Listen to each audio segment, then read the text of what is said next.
وہ شان خلق دو عالم، درود ان پر سلام ان پر میرے مولا، یہ موقع دے کہ ختم الانبیاء دیکھوں۔ حضرت مولانا علی میاں صاحب رحمۃ اللہ علیہ کی کتاب ہے نا ماذا خسر العالم بانحطاط المسلم، تم جانتے ہو کہ مسلمانوں کے بگاڑ سے دنیا کو کیا نقصان پہنچا؟ ہم کچھ ہماری سمجھ میں بات نہیں آتی۔ حضرت محمد صلی اللہ علیہ وسلم کی امت، آخری نبی کی امت، اس کی ہر بات کا اثر دنیا کے اوپر ہوتا ہے۔ یہ آخری نبی کی امت ہے، سارے عالم کے نبی کی امت ہے یہ، حضرت موسیٰ حضرت عیسیٰ کی امت نہیں ہے یہ۔ اس کے عمل کے اثرات دنیا پر پڑتے ہیں۔ ہمارے یہاں ایک مرتبہ ایک بوڑھا برہمن آیا، ایک دم دبلا پتلا، ہمارے امیر صاحب مرحوم کہنے لگے کہ مولوی صاحب یہ آدمی بہت دیر سے بیٹھا ہے، کہتا ہے یہ مسلمان یہاں جمع ہوتے ہیں، مجھے کچھ بات کرنی ہے مسلمان سے، کیا کریں؟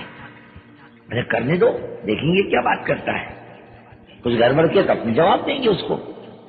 وہ کہنے لگا میں کچھ بھکاری نہیں ہوں، میں ریٹائر ہیڈ ماسٹر ہوں، میں نے سنا یہاں مسلمان جمع ہوتے ہیں، میں دو بات کرنے کے لیے آیا ہوں۔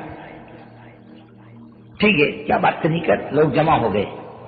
اس نے کیا، اس زمانے میں اتنا بڑا مجمع نہیں ہوتا تھا، 150 آدمی ہفتہ واری اجتماع میں آتے تھے۔ اس نے کھڑا ہو کر ممبر کے پاس ہاتھ جوڑ کے کہا بھائیو میری ایک درخواست ہے تم مسلمانوں سے، تم ٹھیک ہو جاؤ دنیا ٹھیک ہو جائے گی۔ دنیا میں جتنا بگاڑ ہے وہ تمہارا بگاڑ ہے، تم اچھے ہو جاؤ گے، کسی کی جان مال عزت آبرو کو کوئی خطرہ باقی نہیں رہے گا۔ ہمارا بگاڑ ہے، ہم بھی پریشان ہیں، اللہ کی مخلوق بھی پریشان ہے، ہمارے اعمال کا اثر پڑتا ہے، ہماری غلطیوں کا گناہوں کا اثر پڑتا ہے۔ پانی کیوں رکا ہوا ہے؟ بارش کیوں نہیں برسی؟ تو کہتے دعا کر بارش برسے۔ ارے بھائی اللہ کے کچھ ضابطے ہیں کہ نہیں کہ اللہ نے ایسے بیٹھا ہوا پانی چھوڑتا بند کرتا؟ جب میونسپلٹی کا آفس چھوڑے گی کہ پانی چھوڑے اور بند کرے؟ اس کے ضابطے ہیں، وہ ضابطہ پورا کرو پانی ہوگا۔ حدیث میں آتا ہے نا جب مسلمان ناپتول میں گڑبڑ کرے گا نا اللہ کیسا نہیں لائے گا، جب زکات نہیں دے گا تو اللہ تعالیٰ پانی کو روک لے گا۔ دیکھو ٹکولو نا زندگیوں کو، زکات دو، حق ادا کرو، رحمت متوجہ ہوگی، اور بیپار میں امانت دار بن جاؤ، اللہ کی رحمت متوجہ ہوگی۔ خیر آئے گی کہاں سے؟ اعمالکم اموالکم، تمہارے اعمال تمہارے حالات ہیں، تمہارے حالات تمہارے اعمال ہیں، اور اوپر کے جتنے فیصلے آتے ہیں وہ تمہارے اعمال پر آتے ہیں۔ ہم جو دیتے ہیں تمہارے اعمال کی برکتوں سے دیتے ہیں۔ اور میں تم نماز پڑھو، نماز کی سب سے پہلی برکت ہم تمہاری روزی کی تنگی دور کریں گے۔ اور تنگی دور کرنے کا کیا مطلب؟ ارے اللہ گزر اوقات ایسی کریں گے کسی کی محتاجی باقی نہیں رہے گی، تنگی دور کریں گے۔ ہم جتنے بیٹھے ہوئے نا ذرا دیکھو تو صحیح زندگیوں کو، ہم کتنے پریشان ہیں روزی روزگار کے معاملے میں۔ ہم حرام تک آ چکے، ہمارے گھر میں سود تک آ چکا، شراب کی کمائیاں تک آ چکی، جھوٹ کی کمائیاں آ چکی، دھوکے کی کمائیاں آ چکی، یتیم بیواؤں کا حق مار کے ہمارے گھر میں آ چکا۔ کہاں سے خیر برکت آئے گی تمہارے میرے گھر میں؟ آنے کا راستہ خیر و برکت کا یہ خدا کی اطاعت ہے،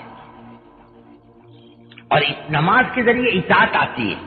خالی نماز نہیں ہے یہ چلو تو ہم اٹھ بیٹھ کر لیں، ہاتھ باندھ لیں، سجدہ کر لیں، رکوع کر لیں، نہیں، اس میں آدمی کی تربیت بھی ہے، آدمی کا بننا بھی ہے، آدمی کے مزاج کی تبدیلی بھی ہے۔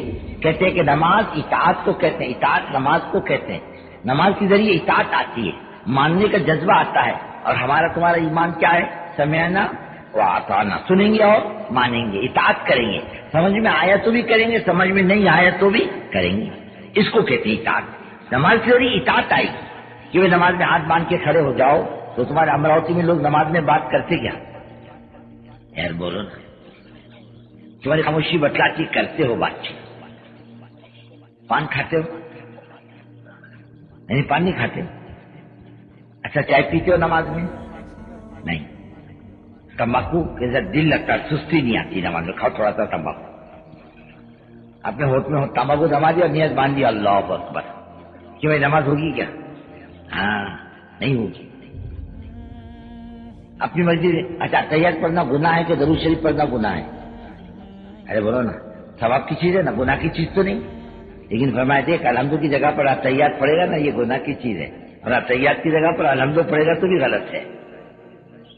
تو اپنی مرضی کا مالک نہیں. لوگ سوچے کیا 2-4 رکوع الگ الگ کرنا، 8 سجدے الگ الگ کرنا، 4 رکوع ایک ساتھ کر لو، 8 سجدے ایک ساتھ کر لو، ہو گئی نماز. فرمایا نہیں بندے، یہ تیری مرضی کو دخل نہیں، ہمارے آرڈر کو دخل ہے. ہم جیسا بولے ویسا کر. تیری سمجھ میں آئے تو بھی کر، سمجھ میں نہ آئے تو بھی کر، ہمارا حکم ہے، یہ تجھے ماننا آئے گا، اطاعت آئے گی. خالی نماز نہیں ہے. ہاں فرمایا مومن کی شرافت ہے. نماز کیا ہے؟ مومن کی شرافت ہے، اطاعت کا مزاج ہے، خدا سے قرب کا ذریعہ ہے. ایک بزرگ تھے، فرماتے تھے جب میں سجدہ کرتا ہوں خدا کے سامنے، مجھے ایسا معلوم ہوتا ہے خدا نے مجھ سے پیار کر لیا. اتنی مٹھاس آتی ہے طبیعتوں کے اندر. یہ تعلق کی بات، ہر ایک کی بس کی بات نہیں. آدمی نماز میں خدا سے بہت قریب ہوتا ہے. ان قریب بے نمازی غیہ دیکھے گا. غیہ کس کو کہتے ہیں؟ جہنم کا وہ گڑھا جس میں گدھے اور کھچر کے برابر سانپ و بچھو ہے. اللہ نے صرف بے نمازی کے لیے بنایا ہے. اس مصیبت سے نکالنا اپنے خاندان کو، یہ جہنم کی آگ سے نکالنا. یہاں آگ لگی کتنی فکر ہوتی ہے، سیلاب آئے کتنی فکر ہوتی ہے، تھوڑے سے سانپ بچھو نے کاٹ لیا تو کتنی فکر ہوتی ہے. جس کا سانپ کا زہر اتر جائے، بچھو کا زہر اتر جائے، اور جس کو مصیبت آتی ہے وہ جانتا ہے تکلیف کو. اور یہ تو سانپ بچھو کاٹنے کے بچانے والا کوئی نہیں. یہیں سے بچ کے جانا پڑتا ہے، دنیا سے زندگی بنا کے لے کر جانا پڑتا ہے تاکہ وہاں کی مصیبت سے میں بچ جاؤں. اس کا عام ماحول بناؤ، عام فضا بناؤ. جب آپ کے گھر میں نماز آئے گی نا، انشاءاللہ محلے میں بھی آئے گی. بلکہ محلے والے کہیں گے ارے بابا یہ گھر والے کیسے مطمئن سکھی ہیں، کہیں تو اللہ اللہ کرنے والے، نماز پڑھنے والے، تسبیح تلاوت کرنے والے. تو دوسرے کہیں گے تیرے کو کیا ہوا، تو کیوں نہیں پڑھتا، تیری بہوؤں کو کیوں نہیں پڑھواتا، تیری بیٹی کو کیوں نہیں پڑھواتا. تیرا گھر کا بھی ماحول بنا. خربوزے کو دیکھ کے خربوزہ رنگ بدلتا ہے. آہستہ آہستہ اپنے گھروں کے ماحول کو بناؤ، پھر اپنے محلے پر محنت کرو.